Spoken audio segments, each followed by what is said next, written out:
주택가격 전망지수가 나오는데 이게 이제 설문조사를 해가지고요. 1년 후에 가격이 올라가느냐 내려가느냐를 100을 기준으로 하는데 일단 108이니까 하락은 아닙니다만 이게 한 달 전과 비교해 보게 되면 124에서 108로 16포인트가 내려왔는데 내려오는 속도가 빠르다는 게 이제 충격파가 크다는 얘기고요.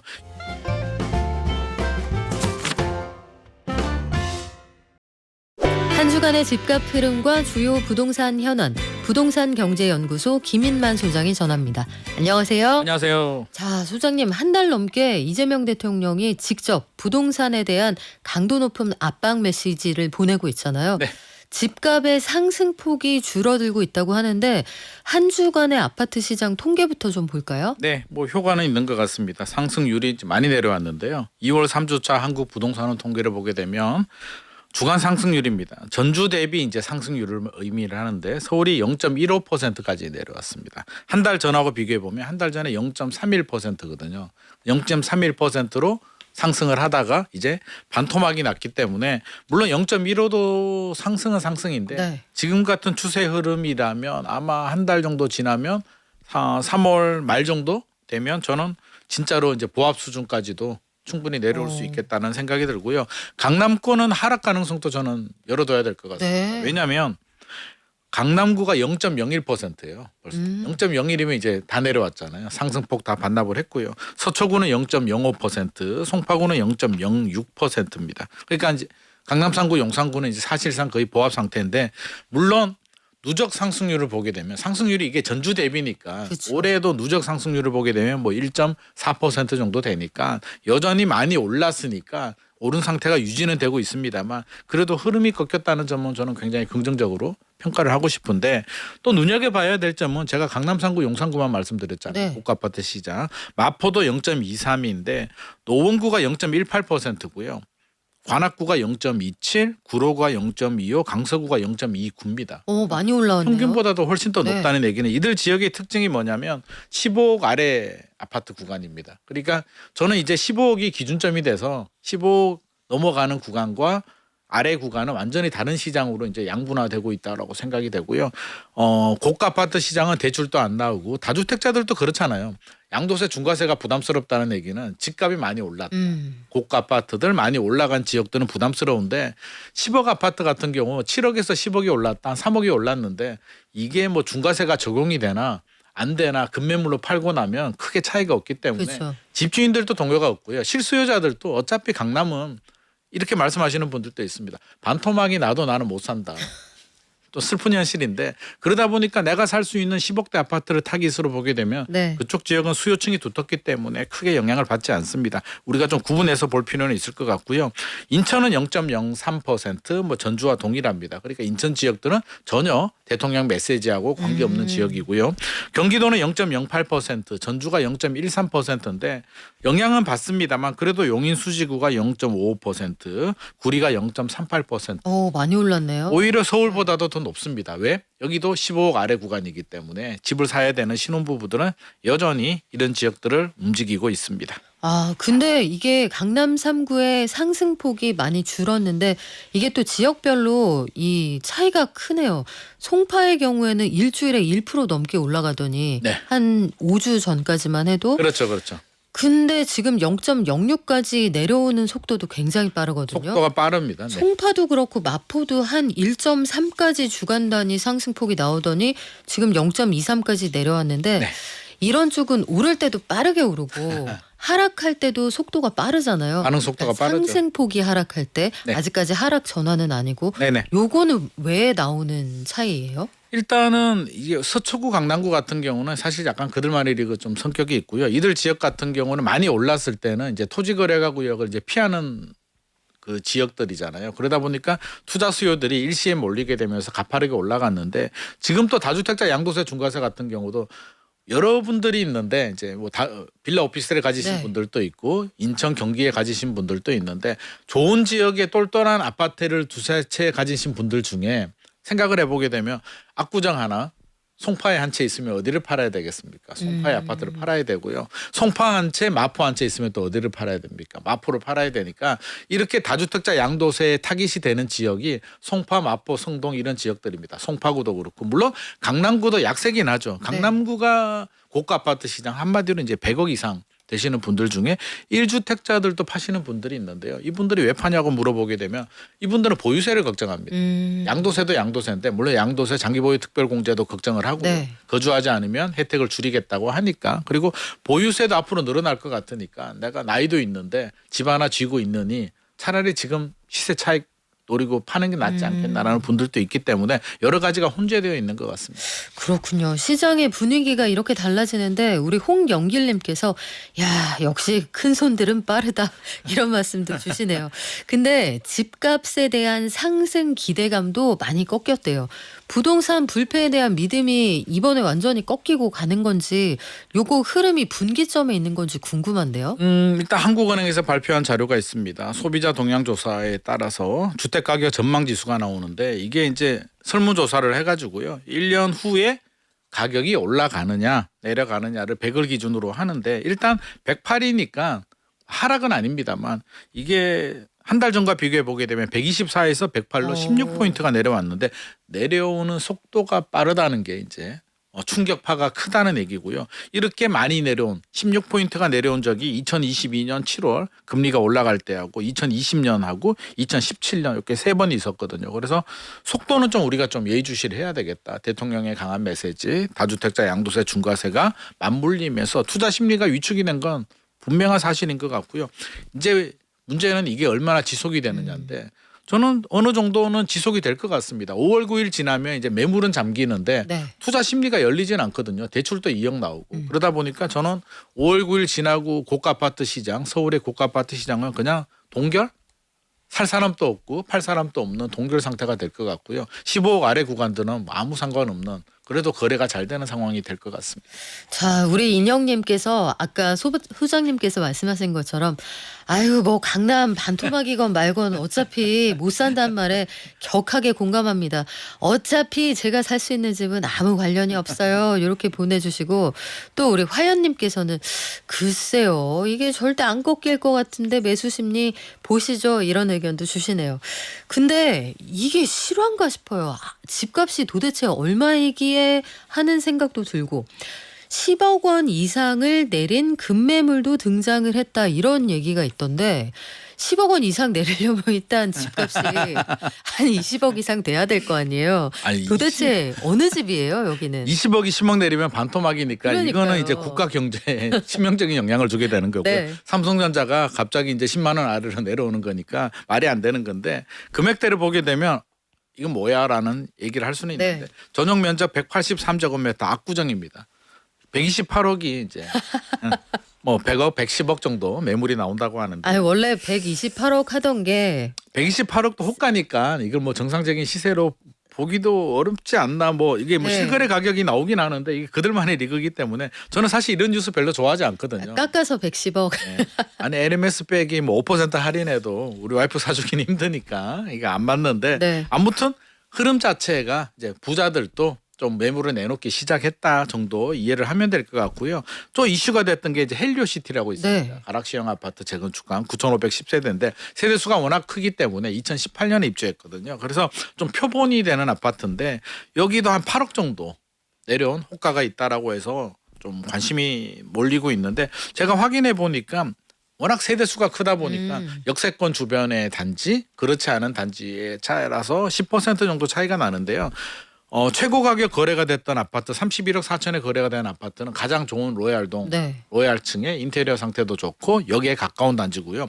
이번에 23억 8천에 거래된 아파트는 비로얄동입니다. 가장 지하철역과 먼 거리인데 네. 그럼에도 불구하고 저렴하게 나오긴 했는데요. 이게 직거래는 아니고요. 공인중개사를 통하긴 했는데 네. 확인해 보니까 이게 현장에 쭉 뿌려진 물건은 아니고 아마 세입자가 샀는 걸로 알려지고 있습니다. 아 거기 사시던 분이 네, 그래서 아마도 뭐 중개사하고 이렇게 좀 연결을 해가지고 거래를 했기 때문에 이게 주인이 진짜 저렴하게 팔 생각이면 현장 부동산에 좀 뿌렸을 텐데 그렇지 않은 거로 봐서 뭔가 좀 관계가 있지 않냐라는 생각이 들고요. 이런 거래들 너무 저렴하게 나오게 되면 네. 한국부동산원에서 이게 날아갑니다. 얘가 소명하라고 네. 자금 출처도 소명하고 이게 무슨 의미인지 확인하라고 하기 때문에 일단 조사는 받을 것 같고요. 한 2, 3억 정도 1억에서 3억 정도는 내려온 것 같습니다. 그래서 한 27억, 28억 정도의 전용 84 매물들이 지금 나오고 있으니까 이 정도가 시세인 것 같고요. 현장에 가서 23억 물건 달라고 하면 떼쓴다고 해서 이게 쉽게 나오지는 않을 것 같습니다. 그래서 그 정도 한 5에서 10% 정도 조정이 됐다 정도 생각을 하면 될 것 같고요. 엘스 리센츠도 제가 임장을 다녀왔는데 네. 거기도 최고 가격이 36억이었고요. 지금 집주인들은 34억? 33억 할까 말까 정도인데 매수자들은 30억 정도를 요구한다고 합니다. 야. 30억이면 내가 살게. 집주인들 야 33억도 내가 고민 좀 해봐야 되겠어라고 하니까 이 절충점을 찾기가 아직은 쉽지 않아서 거래는 잘 안 되고 있다. 아마 3월 중에 4월 중순까지도 안 갈 것 같고요. 뭐 급한 분들은 3월에 사고 팔아야 되기 때문에 3월 정도에 10%에서 15% 정도 조정된 매물이 있다면 필요하신 분들은 내 집 마련하셔도 될 것 같습니다. 야, 그래도 놀라운 게 30억 원에는 사겠다. 그럼 대출 2억 원밖에 안 나오는데 28억 원 현금 동원이 된다는 얘기잖아요. 28억에 취득세까지 하게 되면 뭐 현금이 30억 정도는 준비가 그러니까요. 된 분들인데 30억이면 하겠다고 하니까 이 정도가 심리적으로 본다면 30억 아래는 현실적으로 떨어지기는 어려울 것 같고요.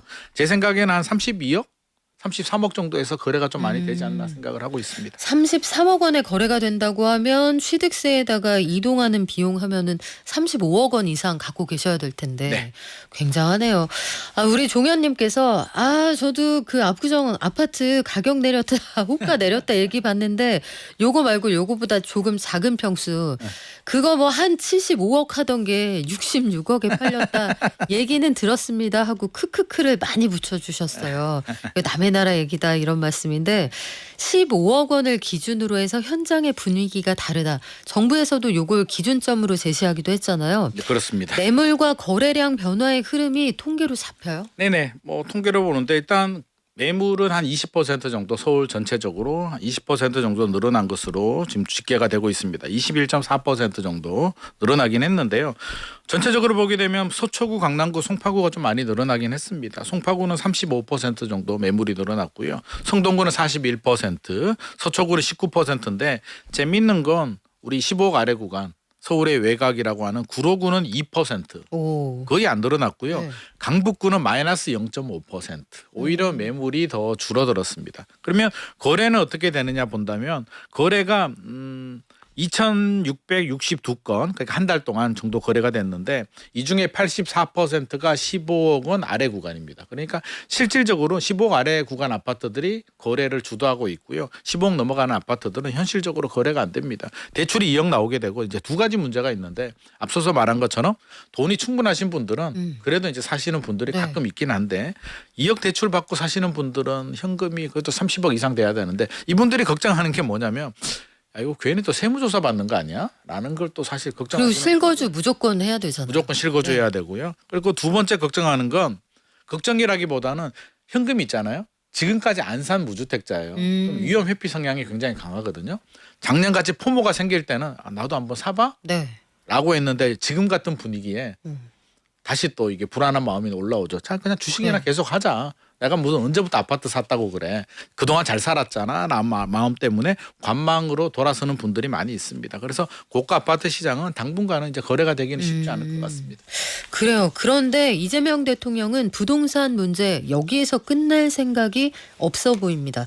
나라의 모든 문제의 원천이 부동산이다. 특히 농사 짓지 않는 농지도 투자 대상이다. 이렇게 이야기를 하면서 강제 매각 명령을 그 주무부처 장관에게 주문을 했어요. 네.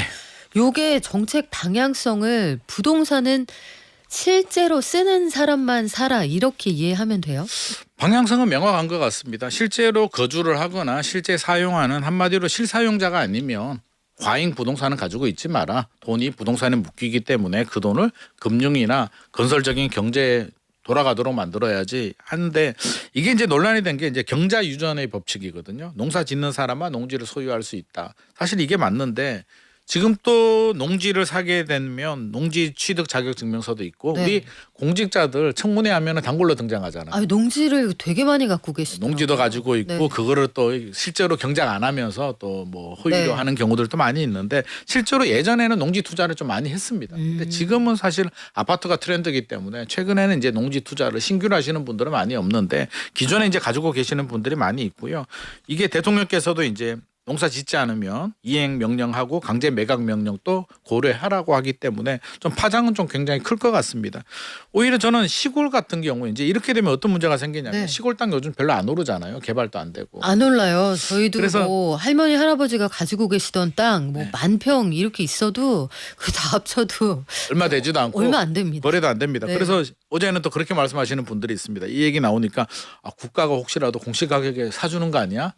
사주면 참 고맙겠는데 뭐 이런 말씀을 하시는 분들도 있어서 취지는 이제 앞서서 말씀드린 것처럼 실사용자만 해야 된다. 네. 그리고 귀농 귀촌하시는 분들 서울을 떠나는 분들이 농지값이 너무 비싸서 귀농 귀촌을 막으니까 가격을 좀 떨어뜨려서 귀농 귀촌 한마디로 서울 수요를 좀 분산하는 그런 목적도 가지고 있는 것 같습니다. 여러 가지 계산이 있는데 저는 취지 자체는 뭐 충분히 공감을 하는 부분입니다. 그래요. 그래서 벌써부터 뭐 지금 정치권에서는 아니 2살 때 땅이 600평 있었는데 이런 논란 가지고 지금 뭐 싸움이 시작이 되는 것 같은데 요거는 진행 상황 좀 지켜보시죠. 아니 이 와중에 우리 KGG님께서는 요즘 부동산이 잠깐 수그러드는 듯하니까 주식으로 돈 많이 가잖아요. 네. 아니 우리 연민 씨 덕분에 매일 좋은 뉴스로 열심히 주식해서 돈 벌어서 집사람 100만 원 줬더니 너무 좋아하는데요. 어우야, 감사합니다. 점수 따셨네. 예, 이런 의견도 주시고 아까 어느 분이셨죠? 저 아래로 내려갔는데 부동산 전문가에게 질문이 있습니다. 지금 부동산 자금이 증시나 다른 시장으로 옮겨갈 가능성이 클까요? 요거 전문가 의견 듣고 싶네요. 물어보시네요. 부동산 자금이라는 게 이제 뭐 물론 집을 파신 분들은 주식장이 좋으니까 들어갈 수도 있고요. 집을 사려는 분들 있잖아요. 살려고 준비했던 돈. 그분들 자금이 주식에 지금 많이 들어가 있습니다. 그래서 제가 얼마 전에 상담하신 분도 주식으로 들어가서 돈이 좀 불려졌기 때문에 내 집 마련할까 고민하시는 분들도 있는데 이게 어떤 경쟁 관계이기보다는 저는 서로 상호 보완 관계이기 때문에 지금 약간 관망 분위기니까 오히려 주식 분위기가 좋을 때 주식으로 좀 많이 들어갈 것 같고요. 주식이 좀 조정이 되고 하면 15억 아래 구간은 또 주식 자금이 부동산으로도 유입이 될 것 같습니다. 반대로 다주택자들 중에서 파시는 분들 있잖아요. 지금 주택수 늘릴 때가 아니기 때문에 그런 자금들은 또 주식시장으로 이동이 하니까 저는 긍정적으로 서로 보완작용을 하지 않을까 기대를 하고 있습니다. 아니 그리고 대통령이 관리비 바가지 문제도 지적을 했어요. 아주 디테일한 부분인데 관리비가 이게 전체 다 이렇게 덩어리로 나오면 이게 제대로 계산이 된 건가? 그리고 우리도 고지서 나오면 그냥 자동이체로 내는 거지 하나하나 그거 뜯어보는 사람 별로 없잖아요. 아파트 관리비는 그래도 되게 디테일하게 나오거든요. 네. 전기료 내가 얼마 사용했고 이게 딱 나오는데 상가나 이런 때는 잘 안 나옵니다. 그래서 대통령께서 말씀하신 게 수도요금 100만 원 나왔는데 20명한테 20만 원씩 받아가지고 지인이 100만 원 가지고 가는 경우도 있지 않냐라고 했는데 제 사례를 말씀드리면 제가 한 5년 전에 신축 상가에 이제 한번 들어갔는데 전용 면적이 16평이었거든요. 네. 3층짜리 상가인데 월세가 160이었는데 관리비가 50 넘게 나왔습니다. 관리비가 근데 너무 많이 나오는 그래서 거 제가 아니에요? 내역을 보여달라고 하니까 내역이 없습니다. 그래서 오. 하는 말이 그냥 공급 면적당 평당 2만 원으로 해서 그냥 적용했다. 그거 뭐 대충 2만 원으로 했어요. 요렇게. 깔거 대충. 근데 뭘 깔거. 하느냐고 보면 복도 한번 쓱 닦아주고 네. 그게 끝입니다. 그래서 이거 좀 50만 원에 대한 구체적인 걸 알려달라니까 끝까지 안 알려줬고요. 제가 제일 화가 난 건 화장실에 화장지도 안 걸어주면서 50만 원을 받았기 때문에 저는 이 진짜요? 부분에 대해서는 굉장히 분노를 느끼고 있고 대통령 말씀에 전적으로 공감을 합니다. 관리비 좀 구체적으로 투명하게 관리할 필요도 있고 그런 시스템 좀 만들어져야 될 것 같습니다. 그래요. 작은 오피스텔 학생들이 1인 가구로 사는 그런 집들도 요 관리비 문제 많다고 하니까 그럼요. 이번 기회에 좀 바뀌면 좋겠는데 우리 한동안 분양 얘기는 좀 안 했거든요. 네. 물건이 많지가 않으니까 올해 들어서 이제 봄 지나면은 좀 분양 물량도 나올 것 같은데 서울의 평균 분양가가 지금은 얼마나 해요?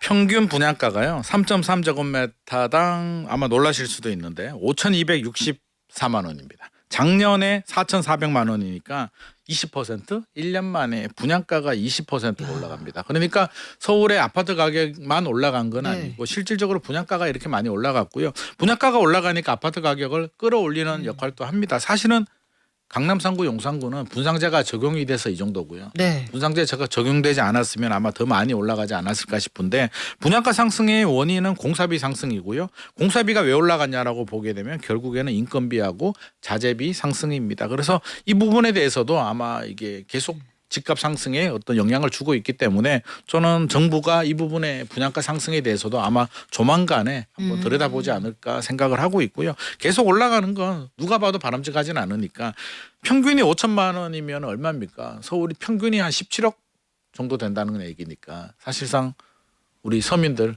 내 집 마련하기 무주택자들이 사야 되는데 대출도 잘 안 나오는데 사실상 사기가 힘들겠죠. 그래서 분양가도 좀 안정이 될 필요는 네. 있을 것 같습니다. 그래요. 신축이 가격이 너무 올라가면 동네 키 맞추기로 올라가니까. 그렇습니다. 근데 전세 얘기를 하면은 사람들이 접근 방식이 완전히 극과 극인 게 네. 지금 다주택자를 이렇게까지 코너로 몬다고 하면 전월세 대란이 날 것이다. 이런 반론이 있고 반면에 지금 정부 이재명 대통령은 전월세 이게 수요가 줄어든다. 다주택자가 집을 내놔서 네. 사서 들어가지 않겠느냐 이런 얘기 하는데 이거 어느 쪽이 맞는 건지 시장 상황 어떤지 알고 싶어요. 이게 참 어려운 숙제이긴 한데요. 저는 뭐 어떤 식으로든 영향은 좀 받지 않을까 생각을 합니다. 왜냐하면 입주 물량이 충분할 때 같으면 사실은 대통령 말씀이 맞을 수도 있고 크게 영향을 주지는 않는데 이게 정책만으로 이렇게 움직이지는 않는데요. 지금은 입주 물량이 너무나 부족하기 때문에 절대적으로 좀 불리한 상황에서 조금만 영향을 줘도 이제 문제가 되는데 이제 이론적으로는 이거죠. 다주택자가 집을 팔면 무주택자 전세 세입자가 누군가는 살 거잖아요. 네. 그래서 크게 총량은 변화가 없다라고 하는데 근데 대출이 안 되잖아요. 대출도 안 나오고 이제 우리가 자동차를 타고 가면 차가 막히는데 지나고 나면 왜 막혔지? 라고 하는 구간이 있잖아요. 네. 그게 병목 구간, 뭐 터널 때문에 생길 수도 있고 산 옆에 불이 나서 생길 수도 있는데 그런 여러 가지 미묘한 문제들이 영향을 줄 수도 있기 때문에 저는 문제 없다라고 할 문제는 아닌 것 같고요. 정부도 좀 디테일하게 혹시라도 발생할 수 있는 문제에 대해서는 점검을 좀 할 필요는 있을 것 같습니다. 네, 지금까지 부동산 경제연구소 김인만 소장과 함께했습니다. 고맙습니다. 감사합니다.